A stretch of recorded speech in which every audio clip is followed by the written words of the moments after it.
Assalamualaikum warahmatullahi wabarakatuh. Halo Sobat Ekonomi, kembali lagi dengan saya Nur Halija Irman di video part 7. Di sini saya akan membahas tentang tantangan dan peluang dalam keuangan dan perbankan syariah di Indonesia. Langsung saja, Indonesia dengan mayoritas penduduk beragama Islam memiliki potensi besar dalam mengembangkan keuangan dan perbankan syariah. Sektor ini telah menunjukkan pertumbuhan yang signifikan dalam beberapa tahun terakhir. Namun, masih menghadapi sejumlah tantangan dan peluang yang perlu diatasi. Dan memanfaatkan untuk mencapai potensi penuhnya. Pembahasan ini akan membahas secara mendalam tentang tantangan dan peluang dalam keuangan dan perbankan syariah di Indonesia, dengan fokus pada aspek-aspek kunci seperti regulasi, teknologi, dan pengembangan produk. Pembahasan ini bertujuan untuk memberikan pemahaman yang komprehensif tentang dinamika sektor ini dan menawarkan rekomendasi untuk mendorong pertumbuhan dan perkembangan yang berkelanjutan. Baik, kita masuk ke poin yang pertama, yaitu membahas tentang tantangan dalam keuangan dan perbankan syariah di Indonesia. Yang pertama, regulasi dan pengawasan. Kurangnya keseragaman regulasi, meskipun terdapat peraturan khusus untuk perbankan syariah, masih ada beberapa ketidakjelasan dan ketidakseragaman dalam penerapannya. Hal ini dapat menyebabkan kesulitan bagi lembaga keuangan syariah dalam menjalankan operasional secara efektif. Misalnya, perbedaan interpretasi terhadap prinsip-prinsip syariah dalam hal akad dan pembiayaan, namun menimbulkan keraguan dan ketidakpastian dalam proses bisnis. Pengawasan yang belum optimal. Pengawasan terhadap lembaga keuangan syariah masih perlu ditingkatkan untuk memastikan kepatuhan terhadap prinsip-prinsip syariah untuk mencegah risiko keuangan. Kurangnya sumber daya dan keahlian di lembaga pengawasan dapat menghambat efektivitas pengawasan dan peningkatan risiko pelanggaran. Kurangnya sumber daya manusia. Ketersediaan sumber daya manusia yang kompeten dalam bidang keuangan dan perbankan syariah masih terbatas.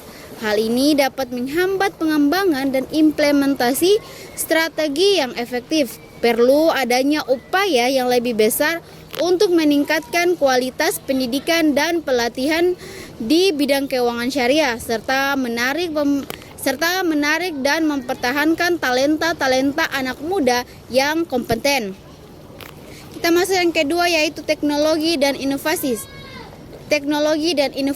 Adopsi teknologi yang lambat. Lembaga keuangan syariah di Indonesia masih tertinggal dalam adopsi teknologi digital dibandingkan dengan lembaga keuangan konvensional. Hal ini dapat menyebabkan mereka kehilangan peluang untuk meningkatkan efisiensi dan jangkauan layanan. Keterlambatan dalam mengadopsi teknologi seperti fintech dan big data dapat menghambat daya inovasi produk. Teknologi digital dapat mendorong pengembangan produk dan layanan keuangan syariah yang inovatif dan relevan dengan kebutuhan masyarakat. Penggunaan teknologi, fintech, dan big data dapat membantu lembaga keuangan syariah untuk menciptakan produk dan layanan yang lebih personal, efisien, dan responsif terhadap kebutuhan pasar. Kita masuk yang ketiga, yaitu peningkatan kesadaran dan penerimaan. Edukasi dan sosialisasi. Meningkatkan kesadaran dan pemahaman masyarakat tentang keuangan dan perbankan syariah melalui edukasi yang sosialisasi yang efektif. Program edukasi dan sosialisasi yang terstruktur dan terarah dapat membantu meningkatkan pemahaman masyarakat tentang prinsip-prinsip syariah dan manfaat produk dan layanan keuangan syariah. Promosi dan kampanye. Melakukan promosi dan kampanye yang efektif untuk meningkatkan citra positif dan kepercayaan masyarakat terhadap sektor ini. Kampanye yang kreatif dan inovatif dapat membantu membangun citra positif dan meningkatkan kepercayaan masyarakat terhadap keuangan dan perbankan syariah. Yang keempat yaitu mengembangkan produk dan layanan. Produk dan layanan inovatif mengembangkan produk dan layanan keuangan syariah yang inovatif dan sesuai dengan kebutuhan masyarakat seperti pembiayaan untuk usaha mikro kecil dan menengah atau UMKM, asuransi syariah dan investasi syariah. Mengembangkan produk dan layanan yang inovatif dapat membantu memenuhi kebutuhan spesifik masyarakat dan meningkatkan daya saing lembaga keuangan syariah. Kerjasama dengan lembaga keuangan konvensional bisa membangun kerjasama dengan lembaga keuangan konvensional untuk memperluas jangkauan dan akses terhadap produk dan layanan syariah. Kerjasama dengan lembaga keuangan konvensional juga dapat membantu meningkatkan akses dan jangkauan layanan keuangan syariah, terutama bagi masyarakat yang belum terlayani oleh lembaga keuangan syariah. Rekomendasi regulasi dan pengawasan. Pemerintah perlu memperkuat regulasi yang efektif. Pemerintah perlu memperluas regulasi dan pengawasan terhadap lembaga keuangan syariah untuk menciptakan iklim investasi yang kondusif, regulasi yang jelas, komprehensif dan mudah dipahami dan memberikan kepastian akan bagi lembaga keuangan syariah dan investor.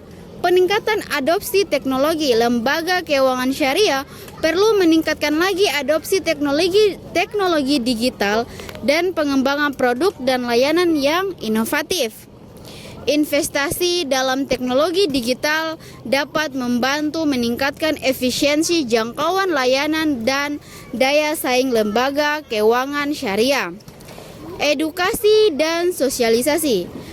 Pentingnya pemerintah melakukan edukasi dan sosialisasi yang efektif untuk meningkatkan kesadaran dan pemahaman masyarakat tentang perbankan syariah. Program edukasi yang terstruktur dan komprehensif dapat membantu meningkatkan kepercayaan dan minat masyarakat terhadap sektor ini. Kerjasama dan kolaborasi. Kerjasama antar lembaga keuangan syariah, pemerintah, dan akademisi sangat penting untuk memajukan sektor ini. Kerjasama dan kolaborasi dapat membantu mengatasi tantangan dan manfaat peluang yang ada untuk mendorong pertumbuhan dan perkembangan keuangan syariah di Indonesia. Baik, kita lanjut ke perkembangan produk dan layanan. Sebuah gambaran komprehensif perkembangan produk dan layanan merupakan jantung dari setiap bisnis yang bertahan dan berkembang di era persaingan yang semakin ketat. Dalam dunia yang terus berubah, perusahaan harus mampu beradaptasi dengan cepat dan menghadirkan produk dan layanan yang inovatif dan relevan dan memenuhi kebutuhan konsumen yang terus berkembang. Pembahasan ini akan membahas secara mendalam tentang perkembangan produk dan layanan, mencakup berbagai aspek penting mulai dari definisi, tujuan, strategi, dan tahapan hingga faktor-faktor pendorong dan ya pastinya ada contoh-contoh nyatanya juga. Perkembangan produk dan layanan menunjukkan pada proses dan strategi yang dilakukan oleh perusahaan untuk menciptakan, meningkatkan, dan memperluas produk dan layanan yang ada. Ini melibatkan berbagai tahapan mulai dari identifikasi, kebutuhan pasar, riset, dan pengembangan hingga memperluncurkan produk atau layanan baru. Tujuan perkembangan produk dan layanan yaitu untuk perkembangan produk dan layanan untuk meningkatkan nilai dan manfaat bagi konsumen. Selain itu juga berperan tujuan lainnya adalah untuk memenangkan persaingan. Perusahaan harus mampu menghadirkan produk dan layanan yang inovatif. Perusahaan harus mampu menghadirkan produk dan layanan yang inovatif dan memiliki nilai tinggi untuk dapat bersaing dengan kompetitor. Meningkatkan omset penjualan. Produk dan layanan baru dapat menarik konsumen baru dan meningkatkan penjualan secara keseluruhan. Mempertahankan loyalitas pelanggan dengan menghadirkan produk dan layanan yang terus berkembang dan memenuhi kebutuhan pelanggan. Perusahaan dapat membangun dan mempertahankan loyalitas pelanggan. Membuka peluang pasar baru. Produk dan layanan baru dapat membuka peluang pasar baru dan memperluas jangkauan bisnis. Strategi perkembangan produk dan layanan. Ada berbagai strategi yang dapat digunakan dalam mengembangkan produk dan layanan.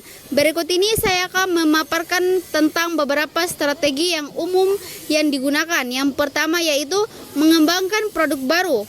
Perusahaan dapat menciptakan produk atau layanan yang benar-benar baru yang belum pernah ada di pasaran sebelumnya.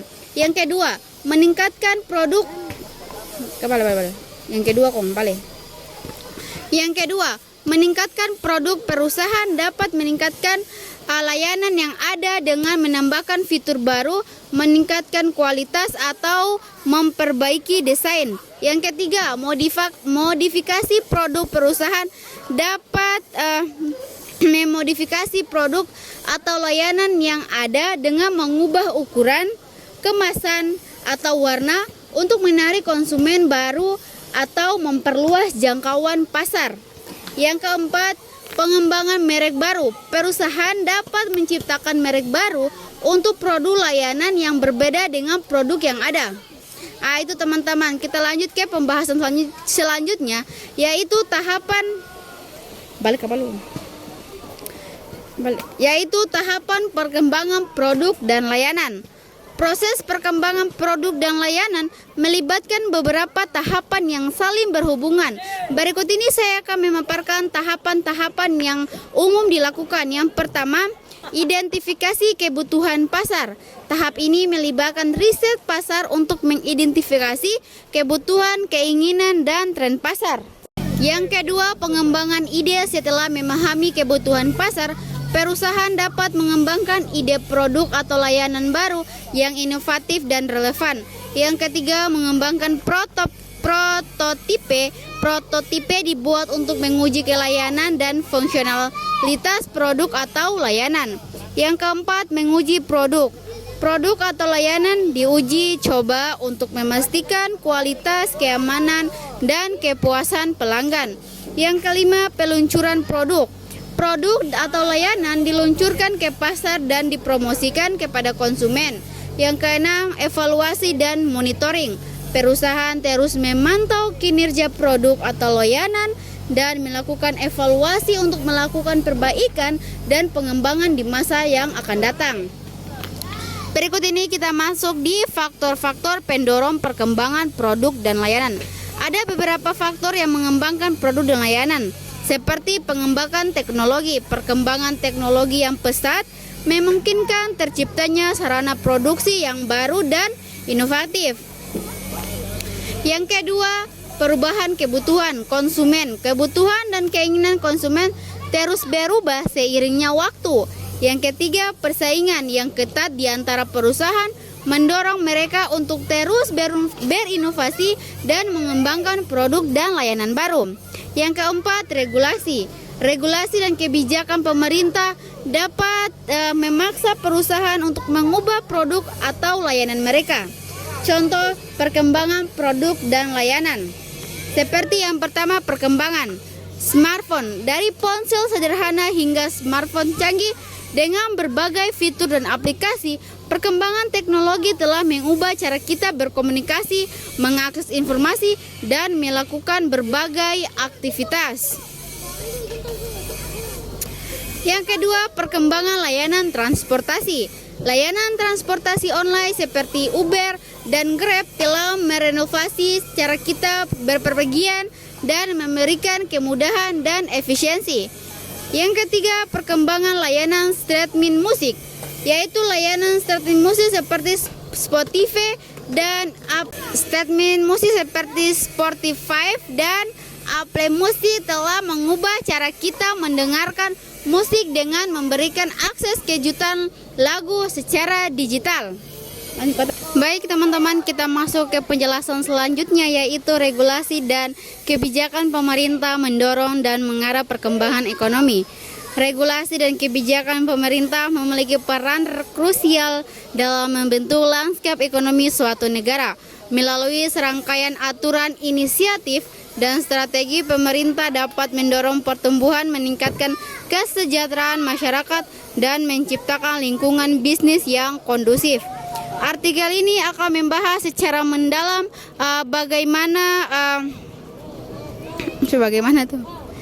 bagaimana regulasi dan kebijakan pemerintah berperan sebagai pendorong dan pengarah dalam perkembangan ekonomi dengan fokus pada dua aspek yang penting, yaitu yang pertama, mendorong pertumbuhan ekonomi, menciptakan lingkungan yang kondusif. Regulasi dan kebijakan pemerintah yang tepat dalam menciptakan lingkungan yang kondusif bagi pertumbuhan ekonomi. Hal ini dilakukan melalui berbagai cara seperti mempermudah akses modal. Pemerintah dapat mendorong pertumbuhan ekonomi dengan mempermudah akses modal bagi pelaku usaha. Contohnya, melakukan program kredit usaha rakyat atau KUR yang memberikan pinjaman dengan bunga rendah kepada UMKM. Meningkatkan investasi, pemerintah dapat menarik investasi asing dan domestik dengan menciptakan iklim investasi yang stabil dan transparan. Contohnya, melalui reformasi birokrasi, penyederhanaan perizinan, dan penegakan hukum yang tegas. Mendorong pemerintah dapat inovasi melalui program riset dan pengembangan insentif bagi perusahaan yang mengembangkan teknologi baru dan perlindungan hak kekayaan intelektual. Meningkatkan kualitas sumber daya manusia. Pemerintah dapat meningkatkan kualitas sumber daya manusia melalui program pendidikan dan pelatihan serta program peningkatan keterampilan kerja. Memperkuat infrastruktur. Pemerintah dapat meningkatkan infrastruktur seperti jalan raya, pelabuhan, dan bandara untuk mempermudah akses dan meningkatkan efisiensi logistik. Yang kedua, mengarah perkembangan ekonomi mencapai tujuan nasional. Regulasi dan kebijakan pemerintah juga berperan penting dalam mengarahkan perkembangan ekonomi, menunjukkan tujuan nasional. Tujuan ini dapat berupa mendorong pertumbuhan ekonomi inklusif. Pemerintah dapat mendorong pertumbuhan ekonomi yang inklusif yang memberikan manfaat bagi semua lapisan masyarakat, termasuk kelompok marginal. Contohnya, melakukan program pemberdayaan UMKM, program bantuan sosial, dan program pengembangan wilayah tertinggal. Meningkatkan keadilan sosial. Pemerintah dapat meningkatkan keadilan sosial melalui kebijakan distribusi pendapatan, program jaminan sosial, dan program perlindungan konsumen.